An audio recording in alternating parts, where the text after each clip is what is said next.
Hello दोस्तों, स्वागत है आपका हमारे चैनल यूपी एग्ज़ाम क्विज़र में। दोस्तों, आज के वीडियो में हम 31 मई से संबंधित उत्तर प्रदेश करंट अफेयर और इसके अलावा यूपी एग्ज़ाम्स के लिए मोस्ट इंपॉर्टेंट करंट अफेयर के क्वेश्चंस को डिस्कस करेंगे और हर एक क्वेश्चन से रिलेटेड आपको फैक्ट भी बताएंगे। और वीडियो के अंत में हम आपसे एक क्वेश्चन भी पूछेंगे जिसका जवाब आपको कमेंट बॉक्स में देना है। और अगर आपको इसकी PDF डाउनलोड करनी है तो आप हमारे टेलीग्राम ग्रुप से इसकी PDF डाउनलोड कर सकते हैं। टेलीग्राम ग्रुप की लिंक आपको वीडियो के डिस्क्रिप्शन में मिल जाएगी। और दोस्तों, ये जो उत्तर प्रदेश दिल्ली करंट अफेयर का वीडियो है ये यूपी के सभी कॉम्पिटिटिव एग्जाम्स के लिए मोस्ट इंपॉर्टेंट है। तो अगर आप उत्तर प्रदेश के किसी भी एग्जाम्स की तैयारी कर रहे हैं तो Uttar Pradesh daily current affair का वीडियो रेगुलर जरूर देखें। तो चलिए शुरू करते हैं। पहला क्वेश्चन है, हाल ही में कोरोना संक्रमण का पता लगाने के लिए एक्सरे सेतु का निर्माण किस संस्थान के छात्र ने किया है? ऑप्शन नंबर ए है IIT बेंगलुरु, बी है IIT रोपड़, सी है IIT मद्रास और डी है IIT कानपुर। इसका जो करेक्ट आंसर है वो है option number D, IIT Kanpur.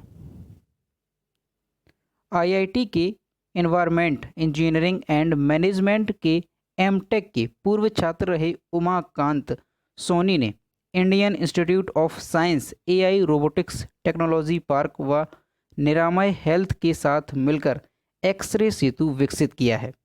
इसमें आर्टिफिशियल इंटेलिजेंस यानी AI इस्तेमाल की गई है। एक्सरे सेतु से 300 डॉक्टर जुड़े हैं। इसे विकसित करने में 1 साल का समय लगा है। व्हाट्सएप आधारित चैटबॉट सिस्टम में आए व्हाट्सएप नंबर, यहाँ पर ये व्हाट्सएप नंबर दिया गया है, पर चेस्ट एक्सरे भेजने के महज आधे घंटे के अंदर पता चलेगा कि कोरोना संक्रमण है या नहीं।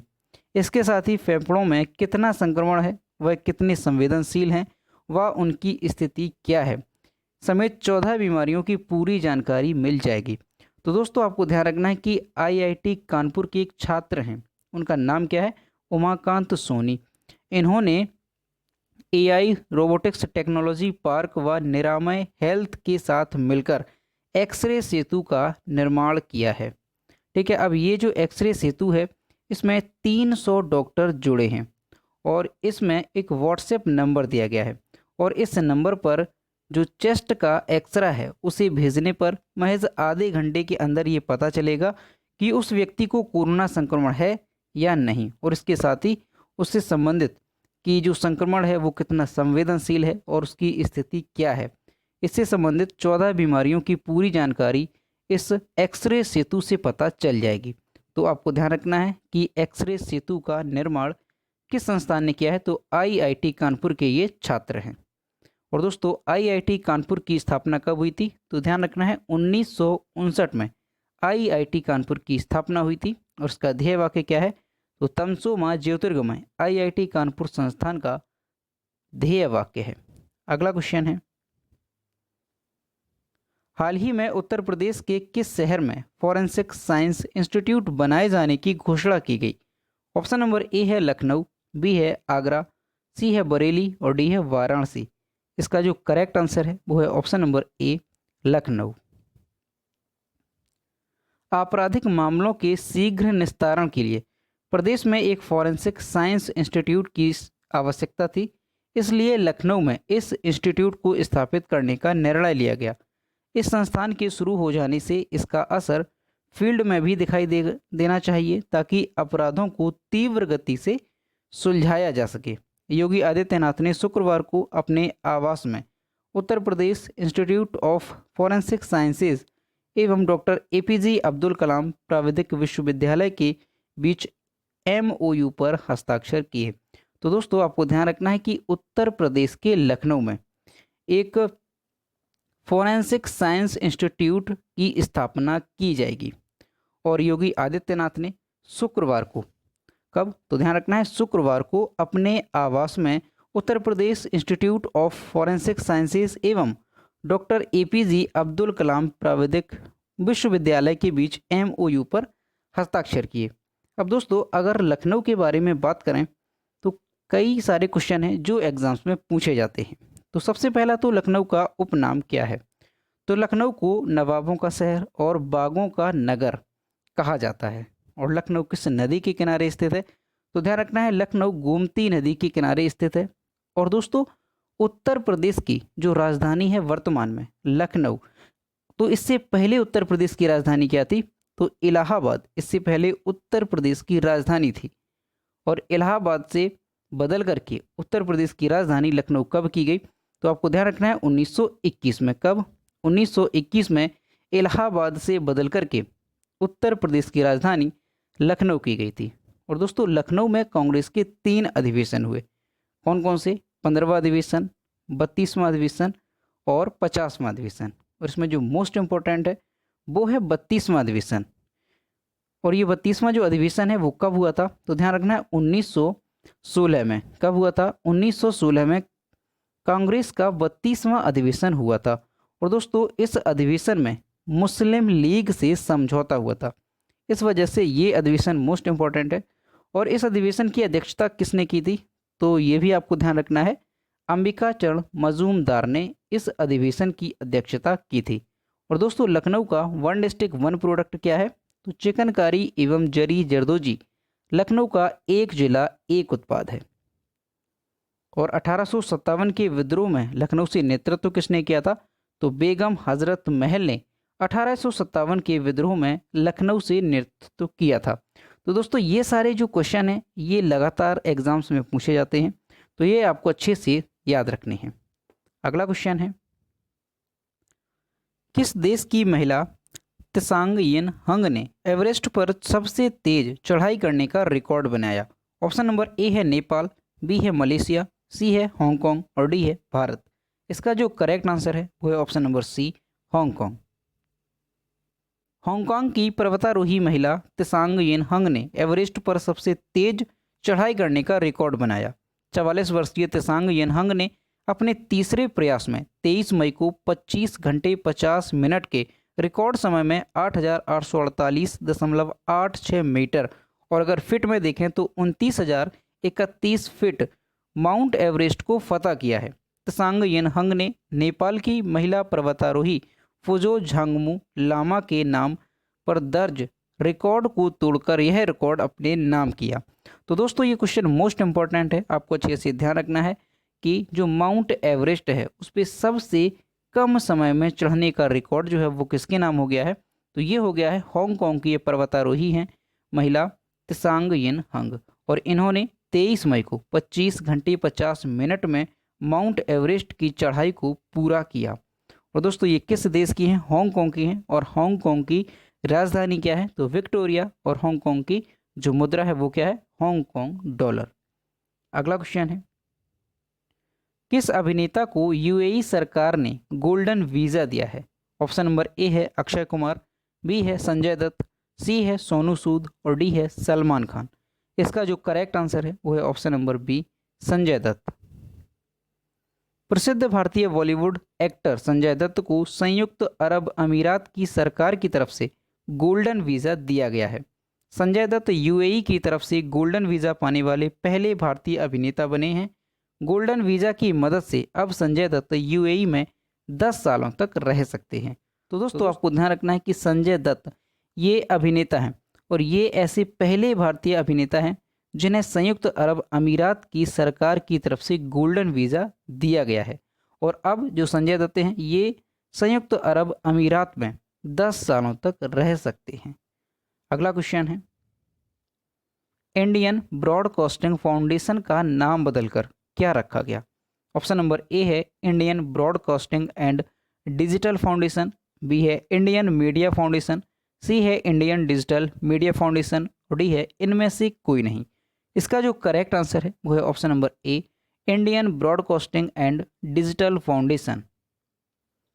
इंडियन ब्रॉडकास्टिंग फाउंडेशन IBF का नाम अब कुछ समय बाद बदलकर Indian broadcasting and digital foundation IBDF कर दिया जाएगा।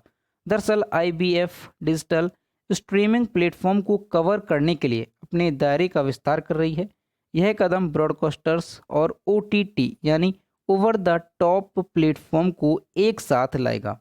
इसके लिए IDBF डिजिटल मीडिया के सभी मामलों को संभालने के लिए एक नई पूर्ण स्वामित्व वाली सहायक कंपनी बनाने की प्रक्रिया में है। तो दोस्तों आपको ध्यान रखना है कि इंडियन ब्रॉडकास्टिंग फाउंडेशन इसका अब नाम बदल दिया जाएगा और अब इसका नाम क्या होगा, तो Indian broadcasting and digital foundation इसका नाम कर दिया जाएगा। अगला क्वेश्चन है, ACCR पोर्टल निम्नलिखित में से किस मंत्रालय की पहल है? ऑप्शन नंबर ए है शिक्षा मंत्रालय, बी है आयुष मंत्रालय, सी है स्वास्थ्य एवं परिवार कल्याण मंत्रालय और डी है महिला एवं बाल विकास मंत्रालय। इसका जो करेक्ट आंसर है वो है ऑप्शन नंबर बी, आयुष मंत्रालय। केंद्रीय मंत्री श्री किरेन रिजिजू ने एक वर्चुअल कार्यक्रम में ACCR यानी Ayush clinic case repository portal और आयुष संजीवनी ऐप का तीसरा संस्करण लॉन्च किया। CCR पोर्टल आयुष मंत्रालय की पहल है। ACCR पोर्टल आयुष चिकित्सकों और आम जनता को एक ऐसा प्लेटफॉर्म प्रदान करता है जहां विभिन्न सुविधाएं मौजूद हैं। इस पोर्टल का मकसद आयुष चिकित्सकों द्वारा प्राप्त क्लिनिक परिणामों के बारे में सूचना को बड़े पैमाने पर जमा करना है।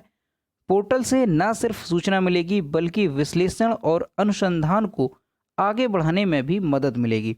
तो दोस्तों आपको ध्यान रखना है कि ACCR जो पोर्टल है इसे किसने लॉन्च किया है, तो आयुष मंत्रालय की ये पहल है, आयुष मंत्रालय ने ही इसे लॉन्च किया है। अगला क्वेश्चन है, निम्नलिखित में से कौन 2020 मिलेनियम टेक्नोलॉजी प्राइज का विजेता है? ऑप्शन नंबर ए है शंकर बालसुब्रमण्यम, बी है डेविड क्लेनरमैन, सी है ए और बी दोनों और डी है इनमें से कोई नहीं। इसका जो करेक्ट आंसर है वो है ऑप्शन नंबर सी, ए और बी दोनों। शंकर बालसुब्रमण्यम और डेविड क्लेनरमैन को 2020 मिलेनियम टेक्नोलॉजी प्राइज का विजेता घोषित किया गया। उनके द्वारा सीक्वेंसिंग टेक्निक्स के विकास के लिए यह पुरस्कार दिया जा रहा है। इनके द्वारा विकसित की गई तकनीक की वजह से अब DNA को सुपरफास्ट टाइम में भी पढ़ा जा सकता है। यह पुरस्कार हर 2 साल पर टेक्नोलॉजी एकेडमी फिनलैंड द्वारा दिया जाता है। सर बालसुब्रमण्यम औषधीय रसायन विज्ञान के भारतीय मूल के ब्रिटिश प्रोफेसर हैं, जबकि सर क्लीनरमैन एक ब्रिटिश बायोफिजिकल केमिस्ट हैं। यह पुरस्कार 2004 से दिया जा रहा है। तो दोस्तों ये क्वेश्चन भी इंपॉर्टेंट है, आपको अच्छे से ध्यान रखना है कि साल 2020 का मिलेनियम टेक्नोलॉजी प्राइज जो पुरस्कार है ये किसे दिया जा रहा है, तो शंकर बालासुब्रमण्यम और डेविड क्लेनरमैन को ये अवार्ड दिया जा रहा है। अगला क्वेश्चन है, अरुणाचल प्रदेश के किस जिले में शेरगांव जैव विविधता प्रबंधन समिति को भारत में सर्वश्रेष्ठ समिति से सम्मानित किया गया है? ऑप्शन नंबर ए है पश्चिम कामेंग, बी है पूर्वी सियांग, सी है लोहित और डी है तवांग। इसका जो करेक्ट आंसर है वो है ऑप्शन नंबर ए, पश्चिम कामेंग। अरुणाचल प्रदेश के पश्चिम कामेंग जिले में शेरगांव जैव विविधता प्रबंधन समिति को भारत में सर्वश्रेष्ठ समिति से सम्मानित किया गया। यह राष्ट्रीय जैव विविधता प्राधिकरण द्वारा भारत जैव विविधता पुरस्कार के 5वें संस्करण के दौरान प्रदान किया गया था। यह पुरस्कार अंतर्राष्ट्रीय जैव विविधता दिवस 2021 के अवसर पर दिया गया। तो दोस्तों आपको ध्यान रखना है कि अरुणाचल प्रदेश के पश्चिमी कामेंग जो जिला है उसमें शेरगांव जैव विविधता प्रबंधन समिति को भारत में सर्वश्रेष्ठ समिति के पुरस्कार से सम्मानित किया गया है।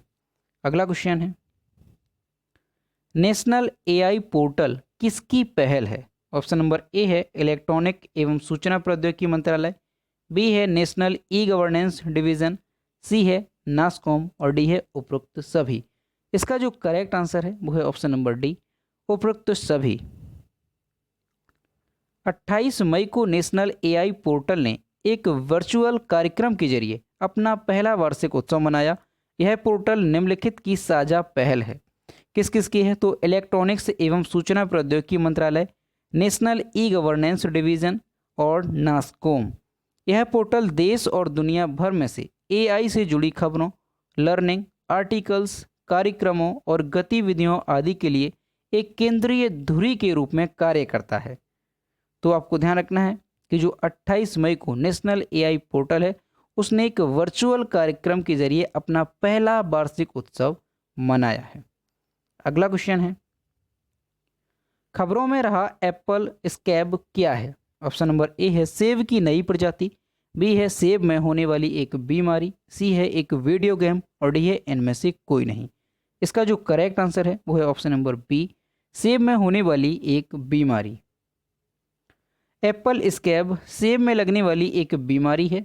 विशेषज्ञों ने हिमाचल प्रदेश में संभावित एप्पल स्कैब की चेतावनी दी है। एप्पल स्कैब एक कवक रोग होता है। इसने पिछले साल हिमाचल प्रदेश में बड़े पैमाने पर फलों को प्रभावित किया था। वेंटूरिया इनकैलिस कवक का कारण होता है। तो दोस्तों आपको ध्यान रखना है कि एप्पल स्कैब ये काफ़ी ज़्यादा चर्चा में है और ये क्या है, तो ये सेब में लगने वाली एक बीमारी है। और ये जो बीमारी है इसने हिमाचल प्रदेश में काफ़ी ज़्यादा बड़े पैमाने पर फलों को प्रभावित किया था। ठीक है, तो आपको ध्यान रखना ये क्या है, ये एक सेब में लगने वाली बीमारी है। तो दोस्तों ये थे 31 मई से संबंधित उत्तर प्रदेश करंट अफेयर और इसके अलावा यूपी एग्जाम्स के लिए मोस्ट इंपॉर्टेंट करंट अफेयर के क्वेश्चन जो कि हमने डिस्कस किए। अब हम देखते हैं कल के वीडियो का क्वेश्चन जो हमने आपसे पूछा था। तो ये है कल के वीडियो का क्वेश्चन जो हमने आपसे पूछा था, अमेजॉन कंपनी के सीईओ के रूप में किसे नियुक्त किया गया। इसका जो करेक्ट आंसर था वो ऑप्शन नंबर सी था, एनडीजेसी। और लगभग सभी स्टूडेंट्स ने इसके सही जवाब दिए।